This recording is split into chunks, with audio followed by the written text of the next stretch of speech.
दुनिया की तवज्जो हटाने के लिए और पाकिस्तान को डिटर करने के लिए वो पाकिस्तान पर इल्जाम तराशी करते हैं, क्योंकि इस रीजन में बिलखुसूस और दुनिया में बिलअमूम सियासी तौर पर उनके मकासद को रोकने के लिए दुनिया में कोई ताकत ऐसी नहीं है जो उनके अज़ाइम को रोके, उनको चेक करे या उनकी मुखालफत करे या उनके ऊपर किसी किस्म का कोई मुआशी या सियासी दबाव डालें। और हमारी लीडरशिप भी पांव उनके ठंडे हैं, वो कोई फैसला करने से कासिर हैं और वो दुनिया की तरफ देख रहे हैं। हिंदुस्तान ने जब भी करना है कुछ ऐसा वो कर गुजरते हैं। आज हिटलर से वर्स्ट जेनोसाइड मोदी कर रहा है कश्मीर के अंदर, और बिलअमूम हिंदुस्तान पूरे के अंदर जो माइनॉरिटीज के साथ वो सलूक कर रहा है। एक तरफ वो उन्होंने सियाचिन को ऑक्यूपाई कर लिया, एक तरफ वो कश्मीर के अंदर अब आप जुल्म कर रहे हैं, और अब उन्होंने इसकी शनाख्त को तब्दील करके यूएन रेजोल्यूशन को नजरअंदाज कर दिया, सिमला एग्रीमेंट को नजरअंदाज कर दिया, पाकिस्तान के साथ बायलैटरल डायलॉग के तमाम दरवाजे बंद कर दिए, और अब वो कश्मीर की जमीन को सस्ते दामों लीज पे दे रहे हैं इंटरनेशनल इन्वेस्टर्स को, जिनमें ज्यूज भी हैं, कादियानी भी हैं, हिंदू भी हैं और उनके पीछे अमेरिकन भी हैं।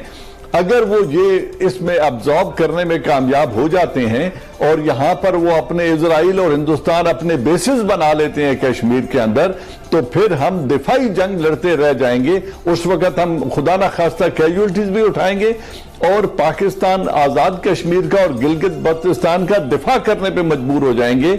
वहां पे शारा रेशम का और चाइना के साथ जो हमारे जमीनी राब्ते हैं उनका दिफा करते हुए हम अगली बाकी 70 बरस गुजार देंगे। तो ये वक्त है कि हम कोई अमली कदम उठाएं और दुनिया को बावर कराएं। आज ये सब कुछ हम होता देख रहे हैं और एक तमाशाई बनकर बैठे हुए हैं। हमें अपनी आवाज उठानी होगी, और अगर आवाज से कुछ नहीं होता तो फिर अमली कदम उठाना होगा, वरना कल हमें दिफाई जंग लड़ने पर मजबूर कर देगा हिंदुस्तान।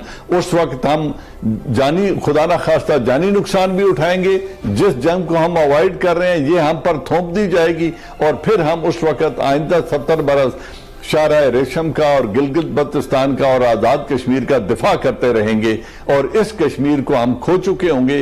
कश्मीरियों की उम्मीदें खुदा ना खास्ता टूट चुकी होंगी, जो कि एक बहुत भयानक सिनेरियो है। हमें अब वक्त है कुछ करने का, आवाज उठाने का, अमली। जनरल साहब, इसमें शरारतें खत्म नहीं हो रही। अब जो नई शरारत उन्होंने की है कि जो मौसम की खबरें जो सुनाते हैं उसमें उन्होंने आज़ाद कश्मीर और गिलगित बल्तिस्तान भी शामिल कर दिया है। जो मोदी है, जो अजीत डोवल है, जो अमित शाह है, ये तो अब सब चीजें अज़र मिनश शम्स है, सबके सामने आ चुकी हैं। देखिए, इसका फैसला हमारी पॉलिटिकल लीडरशिप ने करना है। हमारी लीडरशिप ने यह फैसला करना है कि हमने मुल्क के स्ट्रेटेजिक इंटरेस्ट का दिफा किस तरीके से करना है। हमने अपने जो कश्मीरी भाई हैं उनके हकूक के लिए किस हद तक जाना है, क्योंकि इसमें पाकिस्तान की सलामती मुज़मर है कश्मीर की सलामती के साथ। कश्मीरियों को हक मिलेगा तो पाकिस्तान सलामत रहेगा, और अगर खुदा ना खास्ता कश्मीरियों का हक उनसे छीन लिया गया और कश्मीर को बजोरे बाजू एब्जॉर्ब कर लिया गया, तो मैं जैसा पहले मैंने कहा है, हमारे पास सिवाय दिफाई जंग लड़ने के और कोई रास्ता नहीं रह जाएगा। आप कह रहे हैं उन्होंने उसको शामिल कर लिया है वेदर रिपोर्ट में। वेदर रिपोर्ट नहीं, उनकी लोकसभा में उन्होंने 24 सीटें खाली रखी हुई हैं, और उनकी आरएसएस की लीडरशिप ये कहती है कि हमारी लोकसभा उस दिन मुकम्मल होगी जिस दिन मुत्तहिदा कश्मीर और गिलगित बल्तिस्तान से 24 नुमाइंदे मुंतखब होकर आएंगे और इस असेंबली में आकर बैठेंगे, तो उस दिन हम कहेंगे कि आज हमारी लोकसभा मुकम्मल हो गई है। दिफा से लड़ी हुई जंगें जीती नहीं जाती, जंग वो जीती जाती है जिसको दुश्मन के इलाके में लेकर जाया जाए। हम अभी तक डिफेंसिव में बैठे हैं। हिंदुस्तानी लीडरशिप ने जब भी कोई फैसला करना होता है वो कर गुजरते हैं। बाबरी मस्जिद उन्होंने गिरा दी, उन्होंने परवाह तक नहीं की, अदालत ने फैसला ले लिया। नेशनल जो सिटीजन अमेंडमेंट एक्ट है उसका उन्होंने कहा और कर गुजरे, और यानी वो कर गुजर जाते हैं, और दुनिया कुछ करती भी नहीं है, और सिर्फ पाकिस्तान यानी हम लोग वर्स्ट इफेक्ट हैं, और इसमें आइंदा भी कुछ नहीं करेगी। जो कुछ करना है